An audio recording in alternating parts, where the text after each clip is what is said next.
The new 2026 M4 iPad Air is here, and we have both the 11-inch model and the 13-inch model. And in this video, we're going to be unboxing both of them. We're going to compare the size and the differences between the two, and also help you decide which size you should get and if you should upgrade from an older iPad or just stay with it. Okay, so let's go ahead and get straight to the unboxing. And we're going to start with the 11-inch model, which is my preferred size for the iPad Air. We'll talk about why that is here in a little bit, but this is the 11-inch base model, which is 128 gigabytes, and this comes in the blue color. If we turn around to the back, you could see the specs right there. So Apple did not increase the size this year, so we stay at 128 as the base model. And also the colors stay the same as last year as well. So we have the blue right here and the purple over here, but it also comes in starlight and space gray colors. Okay, so let's go ahead and pull off the peel tabs for this iPad Air M4 in blue. So let's go ahead and peel that off right there, just like always. Let's take the top off. Again, we're not expecting any type of change here in terms of design if you had the previous generation model. So this iPad Air is going to be pretty much the exact same as the previous model, but there are a lot of important internal differences. So we'll talk about those in a moment. So inside we do have the iPad Air. We'll flip that over right there for now.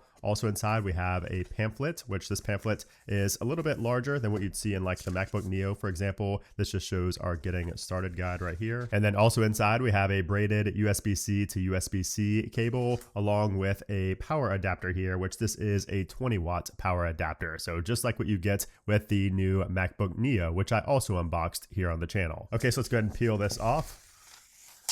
See that beautiful blue color there. This is easily my favorite color for the iPad Air. So it does look pretty silver in certain lighting conditions. So if you have the light directly on it, you can see it will look pretty silver, but when it's in the shadows and it's a little bit dark, you can see the blue really pop. And by the way, this 11-inch model is $599, so the same price as last year. The 13-inch is $799, and you can go all the way up to 1 terabyte for $1099 and $1299 respectively. So this is also the Wi-Fi only model. So you can also add cellular for an additional $150. That will be eSIM, which by the way, this is the first iPad Air to have Apple's C1X modem and the N1 wireless chip. So we'll talk about that in a moment, but that's actually a pretty big deal. But just looking around the iPad Air, you can see everything's going to look just like we saw last year. So the bezels, the design, the speakers, everything around the body is going to be identical to the M3 iPad Air from 2025. And we're going to set that to the side and go ahead and unbox the 13-inch model here as well in purple. So the box is significantly larger than the 11-inch model, and the actual iPad itself is a good bit larger as well. So let's go ahead and take these peel tabs off. And just taking the 13-inch model out of the box, you could feel the difference. So of course you could see the difference, but you could also feel the difference in weight between these two because it's a pretty big difference. So we have 616 grams for the 13-inch model and 464 grams for the 11-inch model. And fun fact, by the way, about the 11-inch model, it is actually slightly heavier than the M3 model by 4 grams. So you probably won't feel the difference, but just a fun fact, it is a little bit heavier than last year's model, whereas the 13-inch model is the same weight as last year's model. So let's take the paper off of the purple one, and you can see it's a very light shade of purple. So again, this one could actually look silver in certain lighting conditions as well. So if I put it all the way into the light right there, you could see that it will look kind of silver. It's because these tones are very light, but they do look really good. So you can see the blue and the purple side by side right there. Now you'd think with the 13-inch model, it might be a little bit thicker, but it's not. We have the same 6.1 millimeter thickness for both of these. We also have pretty much the same all around as well. So aside from the weight and of course the display size, everything else on the 11-inch and 13-inch is going to be the exact same. So we do have the landscape 12 megapixel ultra wide front facing camera with a 12 megapixel wide camera on the back. Let's go ahead and power these up, by the way, because we do also have Touch ID on the power button. So you'll see right up here, we do have a little sensor there for Touch ID. Now you might have noticed something that was missing on my desk here to unbox, and that is the Magic Keyboard. So in my opinion, with the iPad Air, a keyboard is a must, but it's $269. And then I'd also want to get an Apple Pencil Pro, which is supported with this iPad Air, and that's another $130. So that's another $400 on top of paying $600 for 128 gigs of storage, which again, I wish Apple would have increased the storage to 256 as the base. So instead of spending the extra $400, I'd recommend that you get ESR's new Shift magnetic keyboard case for the iPad Air, not only because it's 70% cheaper, but also because it has features that I wish wish Apple would implement on their Magic Keyboard. And I'm not just talking about a place to store your pencil. So what's cool is that the keyboard can detach from the case, so you can easily take it out for playing games or reading. Now it also has a tactile edge-to-edge trackpad with gestures and a backlit keyboard. But the best part is that when you pull out this flap, it's going to tilt from 20 degrees to 75 degrees in landscape mode, and that includes a 70-degree portrait angle or even a 20-degree drawing mode angle. So you get a lot of flexibility with this thing. And if you don't need a keyboard, ESR also has the Shift magnetic case. So this thing is awesome because the back case detaches and it can transform in 5 different ways in portrait mode and in landscape mode. There's also this handy holder for your Apple Pencil or your ESR Geo Pencil, which comes in multiple colors, has Find My support, and it has a shortcut button. And of course, it does have standard features like palm rejection, tilt sensitivity, and a 1.5mm fine tip for precise drawing and writing. So if you want to pick up one of these awesome Shift cases or a Geo Pencil for your iPad Air, be sure to click my special link in the description and in the pinned comments. Anyways, let's go ahead and set this up and let's talk about some of the specs as well. I do want to answer a lot of questions as well as to if you should buy the 11-inch or the 13-inch model, and if this actually makes for a good upgrade over M3 iPad Air or M2 iPad Air. So we're going to set up the 11-inch model. We'll set the 13-inch over here to the side for now, and we'll focus on this model. So we'll go ahead and do United States. We'll set our appearance. So if you want small, medium, large, you could do that right there. I'm going to stick with the default for the appearance. Now it's going to quickly set up our iPad. It's going to look for a nearby device. So if you do have an existing iPad or iPad Air, you can set it here and you'll be able to quickly set up your device. So here is my M3 iPad Air and here is the new M4 iPad Air right here on the right, and we're going to set it up. So right when I unlocked my M3 iPad Air 11-inch, it did prompt me to set up my new iPad. So we're going to continue with that, and we will need to put our Touch ID in, and then I'll need to scan the orb on the new iPad with the old iPad, and now it's going to get things ready to transfer on over. So it's asking to perform a software update. We're going to just do update later. We're going to continue on the data and privacy, and now we need to set up Touch ID using our finger on the power button up top. So we're just going to go ahead and place our finger over top of it until it does register that. I'd recommend doing this with both hands, so that way when you have it in portrait and landscape mode, you have both sides covered. So I'm going to do that later on, but for now I'm just going to do my right index finger. I usually like doing my right and my left index finger. So let's go ahead to continue for that. And now it does ask you to add another fingerprint, but I'm just going to set that up later in settings because now we need to transfer over all of our data from the M3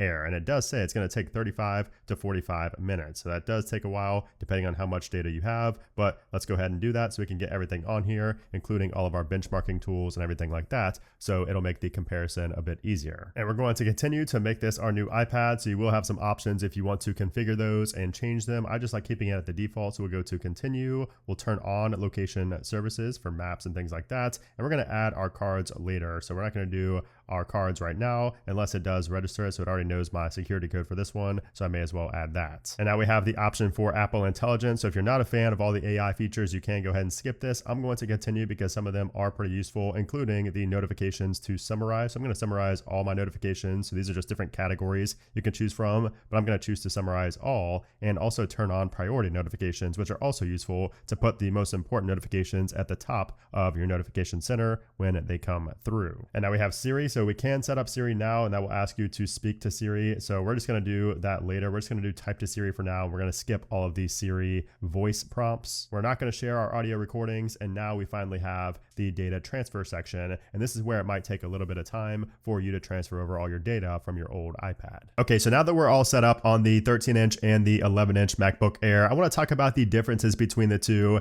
And we're going to start with the display because you could see first off on the home screen here, how much more real estate you have on the 13-inch versus the 11-inch. Now they do have the same display itself. So we have the same liquid retina display with 600 nits of peak brightness. We have the same P3 wide color gamut and that anti-reflective coating. So it's not only the same on both of these, but it's also the same as we saw with the M3 MacBook Air last year. And if we compare the 13-inch iPad Air to the 13-inch iPad Pro, you can see that the bezels are going to be smaller on the Pro. So the Pro does look a bit more modern and more premium, of course, because it is. And also it's thinner and lighter than the iPad Air. So if you're looking to kind of cross compare the iPad Air to the iPad Pro, obviously the display itself is going to be better as well because we do have 120 hertz refresh rate on the iPad Pro, whereas we are still stuck on 60 hertz on the iPad Air. But you can see kind of how the display looks here in portrait mode, and we do also have a video playing up there up top. Now if we turn this into landscape mode, you can see the difference here on the home screen. So definitely more real estate for the 13-inch. And if we go ahead and put this video into full screen here, you can see what that looks like as well. When you're playing a video, we'll stretch this to fit the screen. So clearly, if you're looking to use your iPad Air as a media consumption device, if that's like your primary use when you're maybe in bed or something like that, 13-inch is going to be much better for that viewing experience. But obviously it's not going to be as portable, and of course you are going to have to,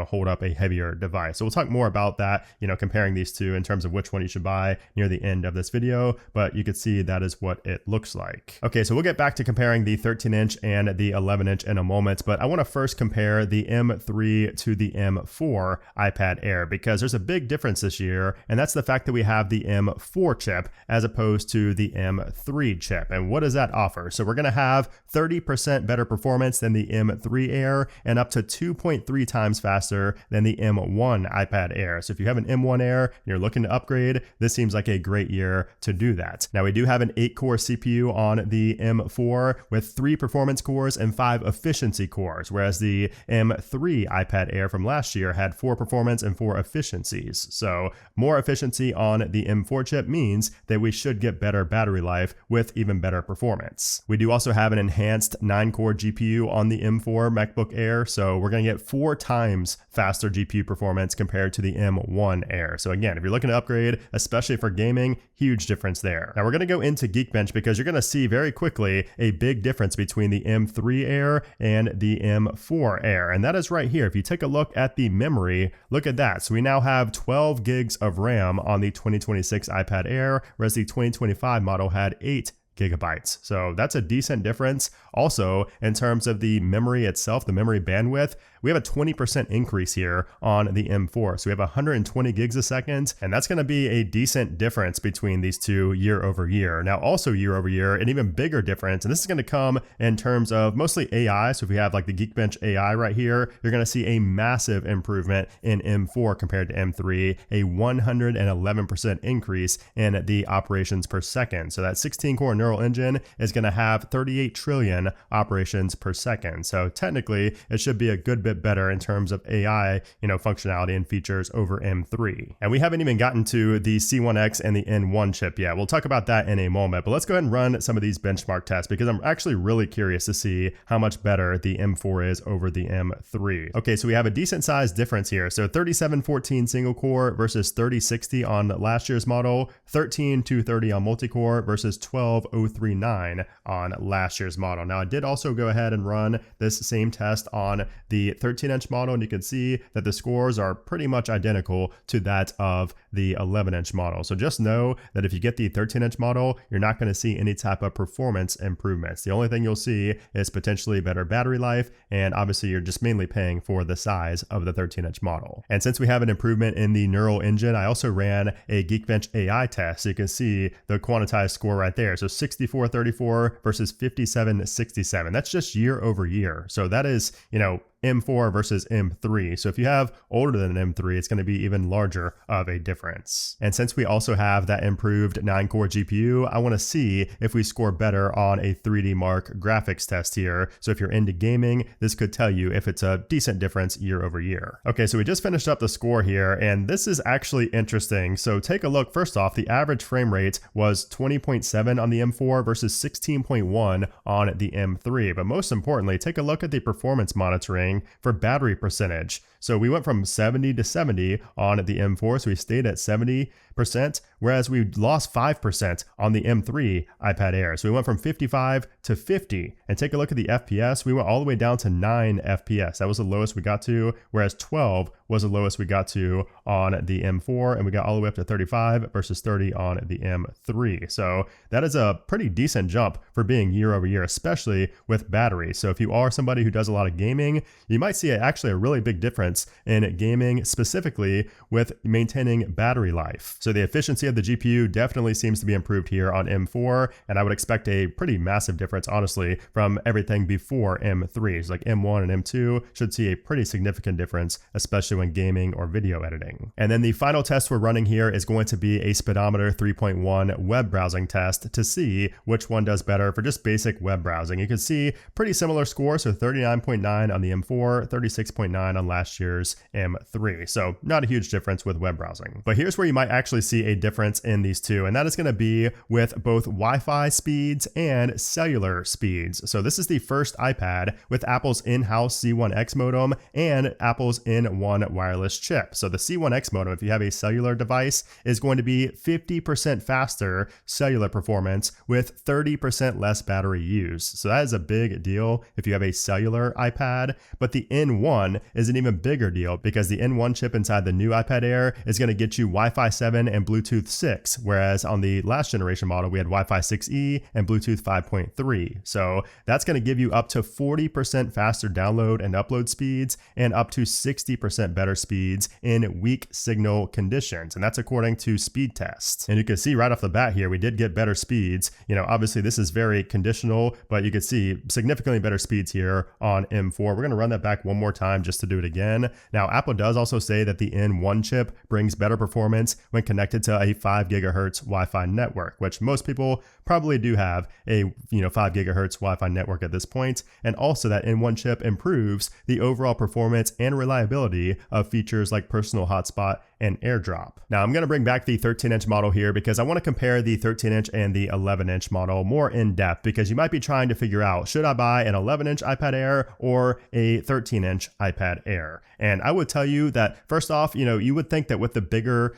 device, you're going to have better battery life, but you don't. So we do have the same 10 hours of web browsing as we did with previous models. But as far as everything else goes, on paper, it's exactly the same between these two. So we have dual microphones and landscape stereo speakers, but does one sound better than the other? So I'm going to do a quick camera comparison with the microphone as well. And then we're also going to do a speaker test to see if the speaker sounds better. So we're going to flip this around to the front facing. All right, so this is a video test using the 11-inch iPad Air. We're trying to see if it sounds any different, or I know it's not going to look any different, but we're trying to see if it sounds any different than the 13-inch. And now we've got the big boy, the 13-inch iPad Air. This thing is a behemoth in my hands, but again, we're trying to see if it sounds any different, any better or worse than the 11-inch model. It should look the same, but does it sound the same? Okay, so now we're going to see if the speakers on the 13-inch model sound better than those on the 11-inch model, because in theory, even though they both have the same landscape stereo speakers, we should see better audio quality from the 13-inch, but let's just see.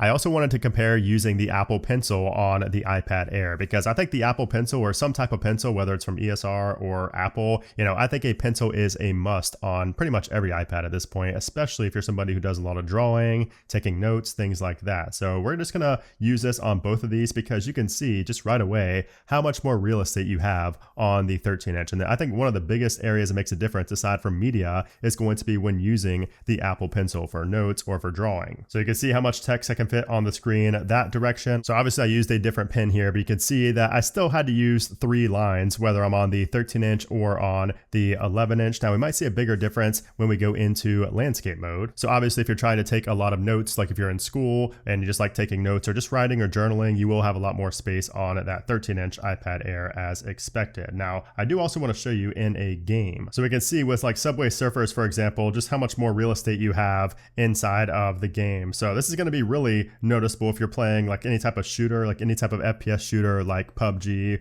or like Call of Duty, you know, but even in a game like Subway Surfers, you could see a decent difference in the amount of real estate that you have. So this is what it looks like on the 11-inch versus the 13-inch. Okay, so with all that being said, should you buy the new 2026 iPad Air? And I would say that if you have an M1 or M2 iPad Air, an older base model iPad, or if you're looking for your very first iPad, this is a solid choice. Now, I do wish that the storage started at 256 like I mentioned earlier, but that is something that, you know, if you're not doing a lot of files, if you're not downloading a lot of things, it might not make a big difference, but I do think this is a great choice. However, I will say that if you have an M3 iPad Air, I would probably not upgrade to M4 unless you do a lot of gaming specifically. That's where I saw a big difference, you know, but honestly, the price of the M3 iPad Air will be reduced now that the M4 is out. So I'd probably go there and just buy the M3 iPad Air instead and save yourself a couple $100. And honestly, I'd even look at the iPad Pro as well, like the previous generation model for that, because that's also a good buy. Now, if you're trying to decide between 13-inch and 11-inch for this iPad Air, I would say that the 11-inch model is perfect if you don't plan on getting a Magic Keyboard or any type of keyboard, just because it's easier to hold and use for long periods of time. Like if you're sitting in bed and you're just holding your iPad,